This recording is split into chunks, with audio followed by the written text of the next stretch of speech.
Good day, dear students. This is just a guide on what you are going to do for the calculation of your ratios, okay?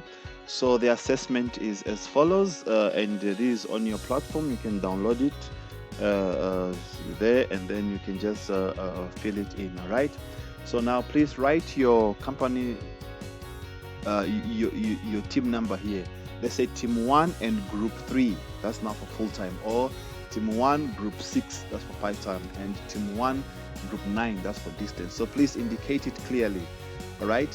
And then the date, and then please put your names, write your names, your full names and your student numbers, okay, for the sake of computing assessment and just making sure that we also have record and keeping it there. So please put your names as I've indicated on the platform, on the submission of your of the assignment on e-learning.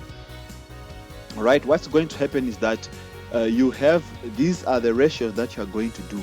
You are going to calculate period 6, okay, and then you are going to calculate also period 5, period 1, okay, period 6, period 1, and period 5 as well. All right, so the reports I'm going to give you, or the reports that you have, are period 1 report, period 5, and period 6, okay? That's where you're going to collect this information, all right?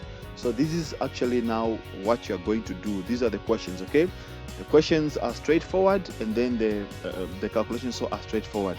And then what we have done also, we have actually created, we have also created a PowerPoint, just what of the ratios, okay? The ratios are here. These are the ratios we are looking at. Return on asset, this is the formula, okay? You take your net profit, okay? You take your net profit or loss divided by total asset, and then that's now the formula. Net profit margin also, that's the formula. You take your net profit before tax. I'm going to show you also on your financial how to check before tax. And also return on equity, that's the formula. You take your net profit or loss divided by equity. And then your gross profit margin, remember, gross profit margin, before you get your gross profit margin, we have given you this this guide. Before you do the ratio there, first you must get your gross profit margin, which is get your net turnover, okay? Get your net turnover. If you go to your get your net turnover, okay? If you go to your financial that I've given you, this will be your net turnover, okay? This will be your net turnover, all right? This will be your net turnover, okay? That's your net turnover. So you get your net turnover minus now, and that will be that's your net turnover, and this is now your cost of manufactured goods sold there also. Very, very important. So these figures, these two figures are very important, okay? Let me just highlight it individually. This, yes,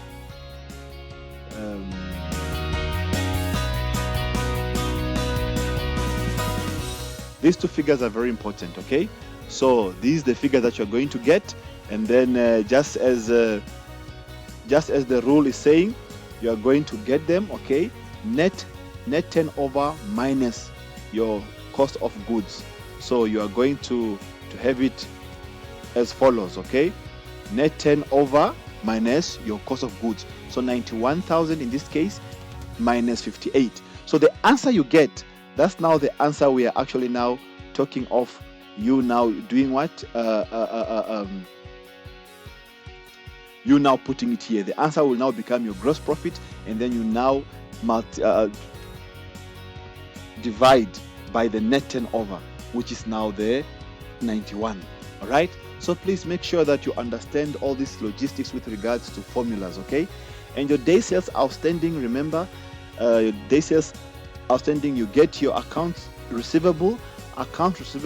In this case, it will also be in your financials, and then you divide by your net turnover, okay, times Okay, remember this can be 365 days, but remember we're dealing with 6 months. So 6 months will be 183 days. So please take note of that. So you are going to take 103 days for you to find out how many days did it take you to collect your debt. All right. So please take note of that. And then from there, when you are done with that, then you just now explain. Okay, like for instance, when you are done with this question, you calculate your gross profit margin, and then you just then the question says identify one micro factor internal decision that influence the ratio. Explain how the factors influence the ratio. When we talk about micro, we talk about internal factors. When we talk about macro, we talk about market conditions. We talk about external issues that have affected your company. So internal issues in this case, we are talking about the decision that you took within, either to reduce your sales, to reduce your price, to fire or hire. Those are internal decisions. But external are now those that were brought about by the business news. Remember when you had the hurricane, the storm that actually affected your planning. Demand was low. There were no tourists anymore. You were told to put the 10,000 in your print. You had no control over that. So all those issues are now deemed as external. All right. So then you now talk about it, like what are those things that affected your your ratio to behave like that with regards to micro and macro. So this question actually goes almost to every period.